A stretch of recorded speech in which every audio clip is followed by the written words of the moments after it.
Hello, Algebra and Honors Algebra students. Mr. Lawrence here, and we're going to continue our exploration of probability. There's going to be two videos tonight. In this first one, we'll deal with permutations and combinations.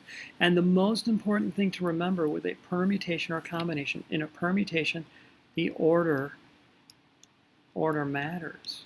Okay, now I know some of you are just going to sit here and go, oh, I got this is easy, but you're not going to do what I show you to do, and you're going to get the answers wrong. Okay, please make sure you're doing what I show you to do. Follow the steps. Okay, no offense. You're not that smart to just sit there and go, oh, I got this. Okay, you have to follow the steps. Okay, now you may think you know what a combination is, but you don't. Because you've been calling your locker a locker combination for years, and you've been calling it the wrong thing. It's actually a locker permutation. Why? Because the order matters. Think about it. Let's pretend your com was 1, 2, 3. If I try to break into your locker and I input the numbers 3, 1, 2, do I get into your locker? No, absolutely not. So you see, your locker is a locker permutation because I changed the order and I got a different result. I didn't get in your locker, did I? So I'm going to put here the order matters for, say, opening a locker. Opening a locker. Okay, let's look at some other examples and see if we can figure out if they're a perm or a combo. Okay, 10 runners in a race. In how many different ways can they finish in first, second, and third place? Let's pretend it's the Olympics, and let's pretend the first place gets a gold medal, the second place gets a silver medal, and the third place gets a bronze. Okay, well, here's how you decide if the order matters or not. You write down an outcome. Let's say Bob was in first, Tom was in second, and Sue was in third. So we got first, second, third. So Bob got the gold medal, right?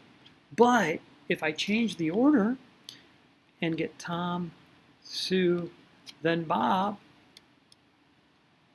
is that the same thing? No, of course it's not the same thing. So you see the order does matter. In this case, the blue case, Bob's getting the gold medal. In this case, Bob's getting the bronze medal. So this is a permutation. And we're going to come back and see how to solve these in a minute. But I'm telling you, this is the part that many of you won't do. You'll just go, oh, I know this, and you'll get it wrong. Please write down an outcome and then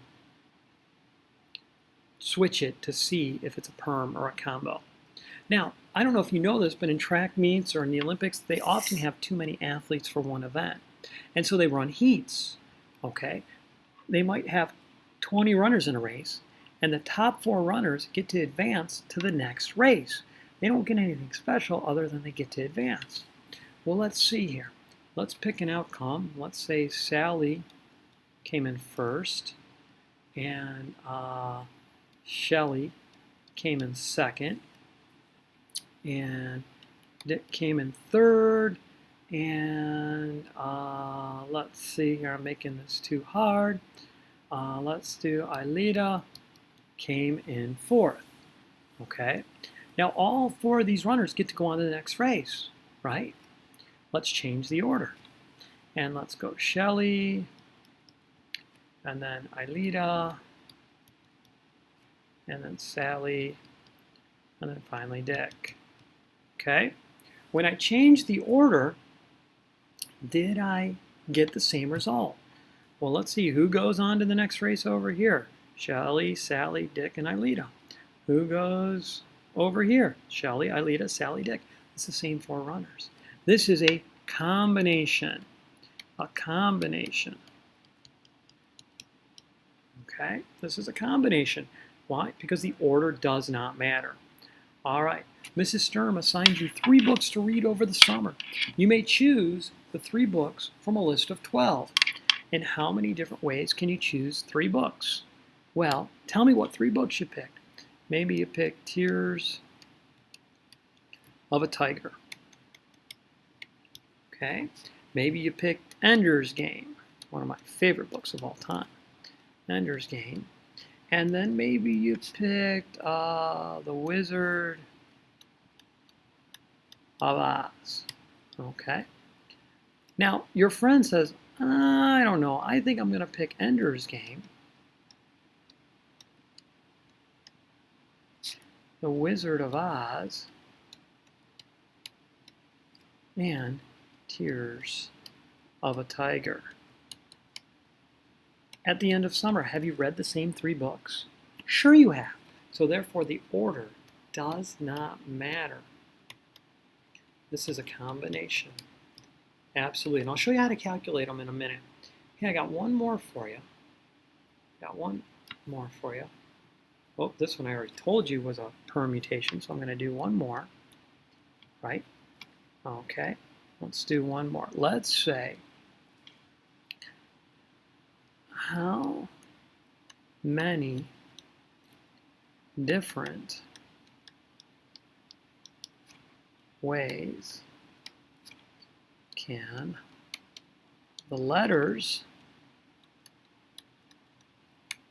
in the word star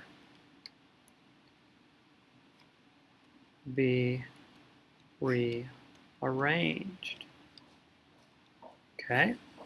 Now, you have to write down an outcome. For example, hey, Mommy, sing me Twinkle, Twinkle, Little Star. Okay. And then change the order. Hey, Mommy, sing me Twinkle, Twinkle, Little Rats. Is it the same thing? Of course not. The order matters. We get a completely different word if we change the order. Now, by the way, when we're rearranging, they don't have to make real words. Like we could have used straw, okay, or arts. But they don't have to make real words. These are real words, but these aren't. This one isn't. Neither is this. Okay, but it still counts as one of the rearrangings. So this is a permutation. Okay, the order matters. Now we're going to go back and learn how to calculate the permutations, and then I'll show you how to calculate the combinations. Ooh, I lost my scroll bar. There we go. All right. First of all, we got 10 runners in a race. How many different ways can you finish in the top 3 spots? What do I care about in this? I care about 3 places. So I make 3 spaces. At the start of the race, how many runners could finish in first? Well, 10. How many runners could finish in second? Well, it's not 10 again, it's only 9 because there has to be somebody in first. And then, for third, it would be 8. Now, if you paid attention yesterday to the fundamental counting principle, you know that you should multiply those 3 numbers together and you will get 720 different ways. Okay, 2 of the ways are listed here, but there's 718 other ways. Now, I'm not going to do the combinations yet. I'm just going to go through and do the permutations. Okay, so that's a combination. All right, we've got our locker. How many numbers do you need for your quote-unquote com? Remember, it's really a perm. Okay, well, I need 3. Okay. How many choices do you have for the first number? Well, there's 50. 0 to 49 would be 50 numbers, right? 1 to 49 would be 49. And then there's one more for 50. Okay. Choice 2, second one, can you have a com that's like 2, 2, 2? Sure you can. So therefore, there are 50 more choices. And finally, for the third one, there are another 50 choices. Fundamental counting principle tells me to multiply these together. So 5 times 5 times 5 is 125, and 3 zeros. There are 125,000 different locker permutations. So in other words, you could have a middle school with 125,000 different students, and each one, none of them, would have to have a duplicate permutation to open their locker. All right, one more problem here. Star problem. Okay. How many things am I rearranging? Well, I'm rearranging 4 letters, so I need 4 spaces. 1, 2, 3, 4. Now, you go to pick the first letter of the new quote-unquote word, because it doesn't have to be a real word. Okay, how many choices do you have? Well, you have S, T, A, and R. There's 4 choices. Once you've picked a letter, now, let's say I take the T, now there's only 3 choices left. Maybe I take the R, and then there's only two choices. I take the A, and now I'm down to one choice. What do I do with these? I multiply them. The fundamental counting principle tells me to. 4 times 3 is 12, times 2 is 24, times 1 is 24. There are 24 different rearrangements of the word star, of the 4 letters in the word star, including the word star. 24 different ways to rearrange those letters. Pretty simple stuff. And I don't know about you, when I figure this out, I feel pretty darn smart. Okay, hold on a second. I gotta wet my vocal cords here. All right, good deal. So let's go back and see how to do the combinations. Now the combinations are really, really difficult. They start off easy, and then, man, they get really hard. The first thing I'm going to do is say, how many things do I care about? Just like I did in the permutation. Well, I care about the top 4 places. So I'm going to make 1, 2, 3, 4. Then I'm going to put a division bar in. Why am I going to put a division bar in? Because I don't want to count the blue list and the red list as 2 separate things, because in reality, it doesn't matter. They're the same thing. Now, if I put 4 spaces in the numerator, I'm going to put 4 spaces in the denominator. Now, the numerator starts off just like a permutation. Okay, so how many different runners could finish in first place? Well, there would be 20, right? Because there's 20 runners in this race. See, 20 runners in the race. At the start of the race, 20 could finish in first place. Then there would be 19, and then 18, and then 17. Now, please pay attention. This is extremely difficult, okay? You see this space right here? You're going to start with a 1, and then you're going to count until you run out of spaces. 1, 2, 3, 4, and there you go. Your combination is set up. Now, if you're like Mr. Lawrence and you like to work smart and not hard, you're going to simplify first and then multiply.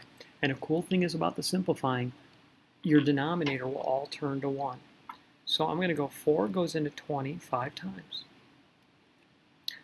3 goes into 18 6 times.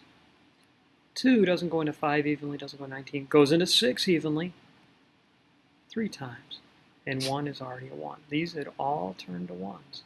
My denominator, when I multiply, is 1. Now all I have to do is multiply 5 times 19 times 3 times 17, and I will have the correct answer. Pardon me, I'm reaching for a calculator. I don't have a calculator installed on this. I don't know that I can. Maybe I can find an app for one, but anyway. So I'm going to go 5 times 19 times 3 times 17, and there are 4,845 different ways for those 20 runners to finish in the top 4 places. That's pretty amazing if you think about it.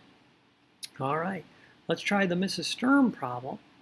We had 3 books to read from a list of 12.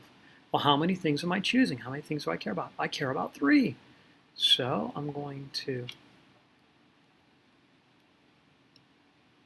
put 3 in, 3 spaces. Now, how many choices do I have for my first book? Well, how many are in the list? 12. Oh, wait, I'm getting ahead of myself. Because this is a combination, I need a fraction bar. Oh my goodness, what the heck was that? All right, I need a fraction bar. And then if I made 3 spaces in the numerator, I'm going to put 3 spaces in the denominator. Okay, now, if there were 12 books on the list, I have 12 choices. Once I've picked and read a book, now I have 11 choices, and then I'm down to 10. Here comes the hard part. Can you handle it? You put a 1 here, and you count until you run out of spaces.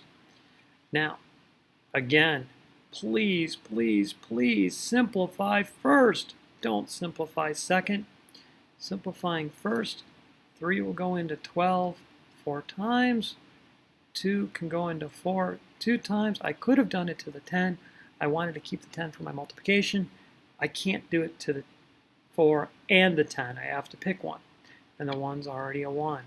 So my denominator turns into a 1. My numerator is 2 times 11, or 22, times 10, 220. So there are 220 different ways to choose 3 books from that list. All right. Tell you what, let's do one more, and then we'll call it quits. Let's say you're going to order a pizza,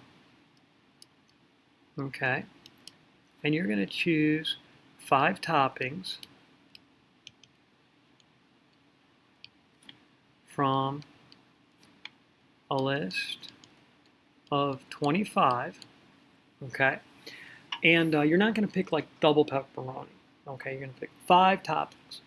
Well, is this a perm or a combo? Well, let's see. Let's say your pepperoni's going to have, or pizza's going to have pepperoni, sausage, onion, mushroom, and ham. Okay?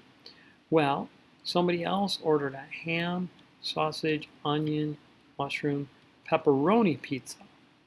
Are those pizzas different? No, they're exactly the same.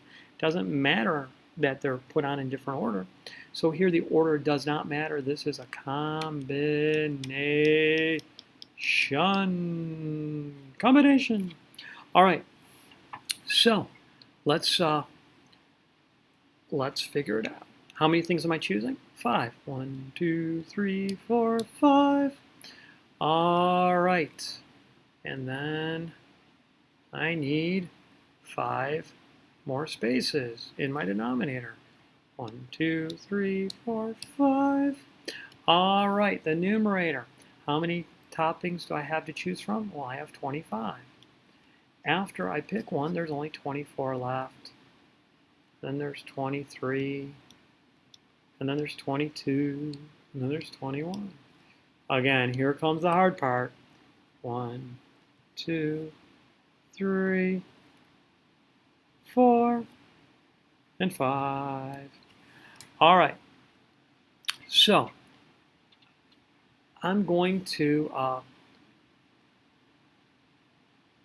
simplify as much as possible. 5 is going to go into 25 5 times. 4 goes into 24 6 times. 3 goes into 21 7 times. 2 goes into 22 11 times. Now all I have to do is multiply 5 times 6 times 23 times 11 times 7. 5 times 6 times 23 times 11 times 7. And I get 53,130 different pizzas you could make. That's pretty amazing. All right, that's going to be it for this video. There is going to be another video posted. Mr. Lawrence signing off. Have a good night, everybody.